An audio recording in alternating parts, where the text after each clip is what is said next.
हिंदुस्तान की हत्या की है, सिर्फ मणिपुर की नहीं, हिंदुस्तान की हत्या की है इनकी राजनीति ने। কিছুদিন আগেই ভারতের মণিপুর রাজ্যের জাতিগত সংঘাত ইস্যুতে লোকসভায় এভাবেই ক্ষোভ ঝেড়েছিলেন কংগ্রেস নেতা রাহুল গান্ধী।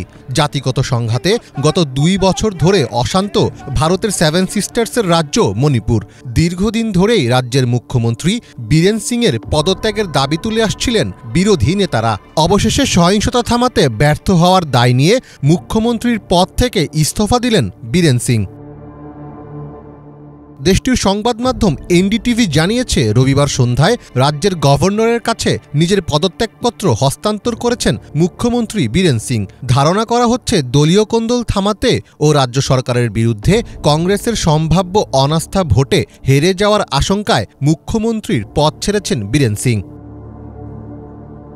এর আগে তিনি 14 জন বিধায়ককে সঙ্গে নিয়ে দিল্লিতে বিজেপি সভাপতি জেপি নাড্ডা ও কেন্দ্রীয় স্বরাষ্ট্রমন্ত্রী অমিত শাহের সঙ্গে সাক্ষাৎ করেন। 60 সদস্যের মণিপুর বিধানসভার আর কোনো সদস্যকে নিজের পক্ষ দেখাতে ব্যর্থ হন তিনি। মাত্র 15 মিনিটের সেই বৈঠকের পর ইম্ফলে ফিরেই মণিপুরের মুখ্যমন্ত্রী পদ থেকে ইস্তফা দেন বীরেন।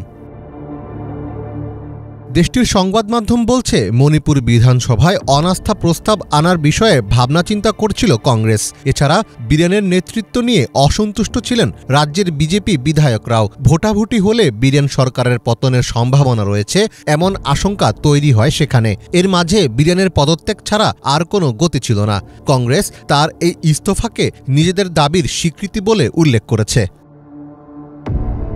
পদত্যাগপত্রে বীরেন সিং লিখেছেন, মণিপুরের মানুষের সেবা করতে পেরে আমি সম্মানিত। কেন্দ্রকে অনুরোধ জানিয়ে তিনি আরও লিখেন, হাজার হাজার বছরের ইতিহাস সমৃদ্ধ মণিপুরের আঞ্চলিক অখণ্ডতা বজায় রাখা, অবৈধ অনুপ্রবেশকারীদের ফেরত পাঠানো, মাদক সন্ত্রাসবাদের বিরুদ্ধে লড়াই চালিয়ে যাওয়ার মতো বিষয়ের উপরে অগ্রাধিকার দিতে হবে। তবে বীরেন সিংয়ের পদত্যাগের কারণ হিসেবে এরই মধ্যে আলোচনায় এসেছে তার ফাঁস হওয়া একটি কল রেকর্ড। অডিও টেপটিতে শোনা যায় মুখ্যমন্ত্রী মেইতি সম্প্রদায়ের কাউকে রাজ্যের অস্ত্রভাণ্ডার লুটের পরামর্শ দিচ্ছেন এবং তারপরে যাতে তাদের পুলিশ গ্রেফতার না করে সে ব্যাপারে আশ্বস্ত করছেন।